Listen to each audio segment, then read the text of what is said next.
আসসালামু আলাইকুম। চট্টগ্রাম বিশ্ববিদ্যালয়ের বি ইউনিটের পরীক্ষা খুব সামনেই এবং সবারই একটা সমস্যা হচ্ছে ইংরেজিতে মার্ক উঠতেছে না, ইংরেজি কঠিন। আজকের এই ছোট্ট ভিডিওটাতে ইংরেজিতে ৪-৫ মার্ক কমন আসবে ইনশাআল্লাহ। কথা না বাড়িয়ে আমি ভিডিওটা শুরু করি। এই যে টপিকটা নিয়েছি, এই টপিকটার মেইন কথা হচ্ছে যদি এই অ্যাডভার্বগুলো বাক্যে থেকে থাকে, এইখানে যে অ্যাডভার্বগুলো দেখতেছেন হার্ডলি, বেয়ারলি, এরপর হচ্ছে রেয়ারলি, সেলডম, লিটল, তারপর হচ্ছে নো সুনার, নেভার বিফোর ইত্যাদি যেই অ্যাডভার্বগুলো আপনারা দেখতেছেন, এই অ্যাডভার্বগুলো যদি বাক্যে থেকে থাকে তাহলে জাস্ট আপনার কাজটা হচ্ছে সাহায্যকারী ভার্বটা সাবজেক্টের পূর্বে বসবে, কাজ শেষ। এতটুকুই কাজ। যদি আপনার এই নেগেটিভ ভার্বগুলো বাক্যে থেকে থাকে তাহলে জাস্ট আপনি সাহায্যকারী ভার্বটা সাবজেক্টের সামনে বসাবেন, এতটুকুই কাজ।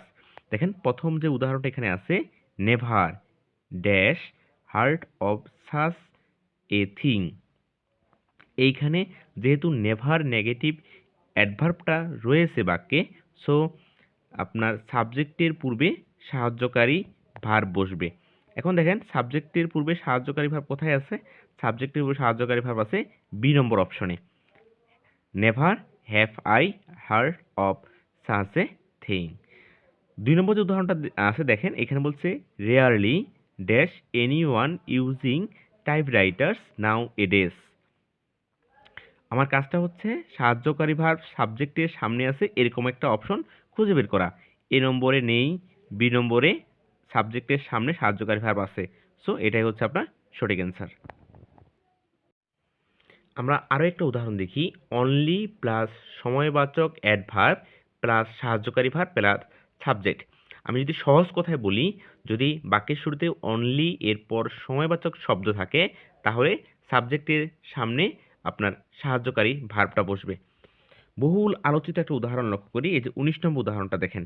১৯ নম্বর উদাহরণটা এখানে একটু আপনাকে উল্টো করে দিছে, অর্থাৎ দেখেন এই যে ডিড, এই সাহায্যকারী ভার্বটা সাবজেক্টের সামনে বসছে।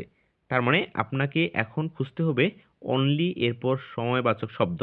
ডি নম্বর অপশনে দেখেন অনলি আফটার, অর্থাৎ অনলি এরপর সময়বাচক শব্দ রয়েছে।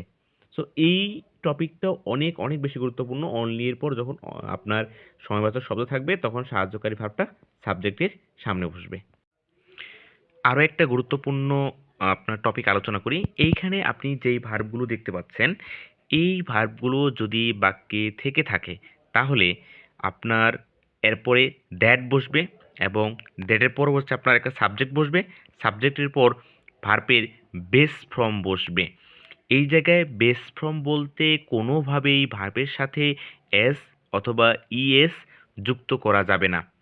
অর্থাৎ আপনার যদি এই বাক্যগুলো এই ভার্বগুলো বাক্যে থেকে থাকে, অ্যাডভাইস, আক্স, কমান্ড, ডিমান্ড, এই ভার্বগুলো থেকে থাকে, এরপর যদি দ্যাট থাকে, দ্যাটের পর সাবজেক্ট, এরপরে ভার্বের বেস ফর্ম বসবে। কোনোভাবেই ভার্বের সাথে এস বা ইএস যুক্ত করা যাবে না। যদিও ভার্বের সাথে আপনার এস বা ইএস যুক্ত করার চান্স থাকে, অনেকেই এরকম একটা বাক্য খুঁজে পাবেন। আমরা একটা উদাহরণ দেখি। এই যে দেখেন, এই উদাহরণটা দেখেন, it is necessary that he dash the meeting. এই জায়গায় সাবজেক্ট যে হি আছে এটা কিন্তু থার্ড পারসন সিঙ্গুলার নাম্বার। অনেকেই ভার্বের সাথে এস বাই এস যুক্ত করতে চাবেন, যেহেতু নেসেসারি পর দ্যাট ক্লজ আছে, দ্যাট যুক্ত ক্লজ আছে, অর্থাৎ এটা এই টপিকটা হচ্ছে আপনার সাবজেন্টিভ ভার্ব। এইখানে মেন কথা হচ্ছে এই ভার্বগুলো যখন বাক্যে থাকবে এরপরে দ্যাট থাকলে সাবজেক্টের পরে কোনোভাবেই ভার্বের সাথে অ্যাস অথবা ইয়েস যুক্ত করা যাবে না, জাস্ট বেস ফর্মটা বসবে। যেমন it is necessary that he, এইটা কিন্তু আবেগের ঠেলায় এটা আবার দাগায়েন না, এটা হবে জয়েন, অর্থাৎ ভার্বের জাস্ট বেস ফর্মটা বসবে। আচ্ছা, এইখানে যেই রুলসগুলো আসলে রয়েছে এগুলো গ্রামাটিক্যালি ব্যাখ্যা করলে অন্যভাবে ব্যাখ্যা করা যায় এবং ওই সময়ও আপনাদের হাতে নাই। আর ভিডিওটা যেহেতু আমি বড় করতে যাচ্ছি না, সো এটা আসলে পরীক্ষার হলে আপনি কিভাবে মনে রাখবেন এই টেকনিকটা আসলে দেই আপনাদেরকে। এটা সেন্টেন্স কারেকশন এবং হচ্ছে শূন্যস্থান হিসেবে আসতে পারে। দেখেন, যদি আপনার বাক্যে টু এবং অলসো আর আইদার আসে তাহলে বাক্যের শেষে ব্যবহার করা হয়। কি বললাম যে টু, অলসো এবং আইদার এই তিনটা ওয়ার্ড বাক্যের শেষে ব্যবহার করা হয়। আর সো, অ্যান্ড সো, যখন অ্যান্ড সো বাক্যে থাকবে একসাথে তখন সাবজেক্টের সামনে সাহায্যকারী ভার্ব হবে। আর এইখানে অ্যান্ড সো এরপর আইদার এবং নাইদার এবং নর বসবে এবং এইখানেও সাবজেক্টের সামনে সাহায্যকারী ভার্বটা ব্যবহার হবে। এটা যারা আপনারা আসলে নেগেটিভ অ্যাডভার্বের রুলসটা খুব ভালো করে জানেন তারা খুব ভালো করে বুঝতে পারছেন যে অ্যাকচুয়ালি ভার্বটা কেন সাবজেক্টের সামনে বসে। আর যারা বুঝতে পারেননি তারা জাস্ট মনে রাখেন যে টু, অলসো, আইদার এগুলো বাক্যের শেষে ব্যবহার করা হয়, অ্যান্ড সো এবং নাইদার নর বাক্যের মাঝখানে ব্যবহার করা হয়। এইভাবেই মনে রাখেন। আর যারা বুঝছেন তারা তো বেসিকটা আপনাদের অনেক বেশি ক্লিয়ার। আরও একটা গুরুত্বপূর্ণ রুলস দেখি, এই যে কন্ডিশনাল যুক্ত যে সেন্টেন্সগুলো এগুলো কিন্তু প্রতিবারই একটা করে আসতেছে। গতকাল ডে ইউনিটের ভর্তি পরীক্ষা হয় সেখানেও একটা আসে। দেখেন যদি আপনার ইফ যুক্ত বাক্যে একপাশে প্রেজেন্ট ইনডিফিনিট থাকে বা সিম্পল প্রেজেন্ট টেন্স থাকে, অপর দিকের বাক্যটাতে আপনার সাবজেক্ট, এরপরে হচ্ছে will, can, May, must, should এগুলো প্লাস ভার্বের বেস ফর্ম বসে। খুব সহজে মনে রাখতে চাইলে একপাশে যদি আপনার প্রেজেন্ট ইনডিফিনিট টেন্স থাকে অপরদিকে সাবজেক্টের পরে শেল বা উইল ব্যবহৃত হয়। আচ্ছা, এরপর আমরা দেখি ইফের যে 2 নম্বর যে রুলসটা আছে, if plus simple past tense, অর্থাৎ যদি সাবজেক্টের পর ভি2 থাকে তাহলে আপনার অপরদিকের বাক্যে আপনার সাবজেক্টের পর should, could, might plus V1 ব্যবহার হবে। এরপর দেখি ইফের যেই 3 নম্বর রুলসটা আছে, কন্ডিশনের 3 নম্বর যে রুলসটা সেটা হচ্ছে যদি আপনার এই জায়গায় সাবজেক্টের পর পাস্ট পারফেক্ট টেন্স ব্যবহার করা হয়, এই দিকে আপনার সাবজেক্টের পর should, could, might plus have plus ভি3। এইখানে পাস্ট পারফেক্ট, অপরদিকে আপনার could, should, would plus have plus ভি3। এই জায়গায় কিন্তু কুড, শুড, উডের পর ভি1 ব্যবহার করা হয়েছে।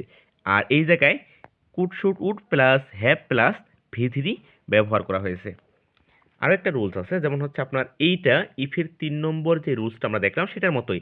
এখানে ইফ না থেকে থাকবে হ্যাড প্লাস সাবজেক্ট প্লাস ভি3, আর অপর দিকের বাক্যাংশটুকু ঠিক ইফের 3 নম্বর রুলসের মতোই, subject plus could, would, might plus have plus ভি3।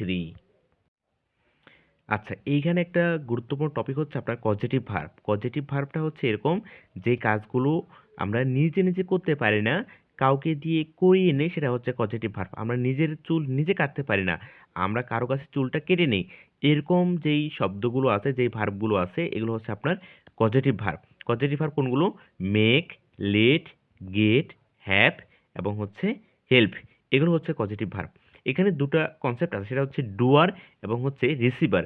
ডুয়ার হচ্ছে ওই ব্যক্তি বা ওই বস্তুটা যদি নিজের কাজটা নিজেই করতে পারে সেটা হচ্ছে ডুয়ার, আর যদি নিজের কাজটা নিজে করতে না পারে সেটা হচ্ছে রিসিভার। যখন রিসিভার থাকে তখন আপনার ভি3 ব্যবহার করা হয়, আর যখন আপনার ডুয়ার থাকে সেক্ষেত্রে হবে আপনার ভার্বের বেস ফর্ম। একটা একটু ব্যতিক্রম আছে, সেটা হচ্ছে গেট। যখন গেট বসবে তখন এটা ইনফিনিটিভ হিসেবে ব্যবহার করা হবে। আমি আবারও যদি বলি, যখন আপনার গেট থাকবে পজিটিভ ভার্ব হিসেবে, এরপর যখন ডুয়ার থাকবে তখন ইনফিনিটিভ হবে, বাকিগুলোর ক্ষেত্রে ভার্বের বেস ফর্ম হবে। আর যখন রিসিভার হবে তখন জাস্ট ভি3 ব্যবহার করা হবে। এইটা একটু আপনার স্ক্রিনশট নিয়ে রাখেন, এখান থেকে মাস্ট বি কোশ্চেন আসবেই।